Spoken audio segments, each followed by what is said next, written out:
Going back to the question, so you mentioned that the analysts of the PPATK also analyze a lot of data. So what are some potential red flags that they see during money laundering activities? Thank you. After receiving reports from reporting parties, there are some indicators considered by PPATK before making analysis to those reports. First one, if it is related to higher ranking official or penyelenggara negara. And the second one, if it involving the big amount of money. And the third one, if this report related to the existing cases. If there is three criteria met, one of them is met, our analyst will make a deep analysis on this report. And if there is indication there is a violation of the law, for example, corruption law committed by, for example, the officer, we will make dissemination the outcome of our analysis to the investigator, mostly to the anti-corruption agency. But if there is no indication there's violation of the criminal law or corruption law, we put back this data to our database for being used for the future analysis. So the case of Rafael Alun has really opened up Pandora's box into potentially more illegal acts in the Ministry of Finance. One of them is the use of tax consultants to potentially allow tax officials to hide bribery and corruption. How do you think these tax consultants could have operated? Yunus.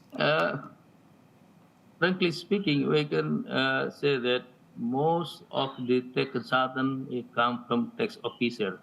After being retired or being no longer as a tax officer, they open a tax consultant office. So they already know each other very close. In many cases, they also make communication and the business related to the same object. It's related to the tax return, for example. Because they have known each other, and one of the tax consultant represent the taxpayer while the tax officer represent the state. Sometimes they make in the interaction they make negotiation. Sometimes they make money from this case for the benefit of mutual benefit. That happen in some cases. In many cases in Indonesia. Why not only tax officers should be investigated, also tax consultant. So, Yunus, what do you think for the future?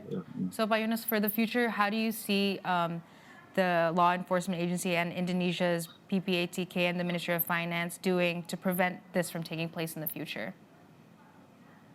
I think totally all of the agencies, especially with finance, should improve what I call by GRC, good public governance.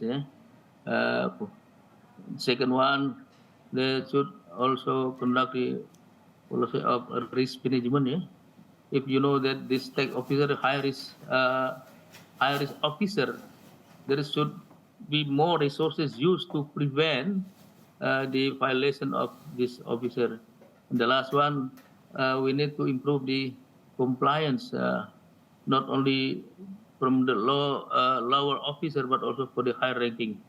We need a role model here as exemplary for the subordinate. As a role model, all of the high ranking officials should be a role model. We start from the top, tone of the top, so they can follow the boss when there's a good example from the higher ranking official. There are three main elements. And one more thing, I think the social sanction should be implied also in this case, because this social sanction, community service, for example, is very, very, very effective. It don't take any don't take much cost. For example, after uh, doing clarification or verification of the mandatory report, LHKPN, they should publish the outcome, whether this report is true or a lot of fake information or document. Right. The social sanction is very important in this Thank you, case. Pak Yunus. That's all the time we have for you today. Thank you for joining us.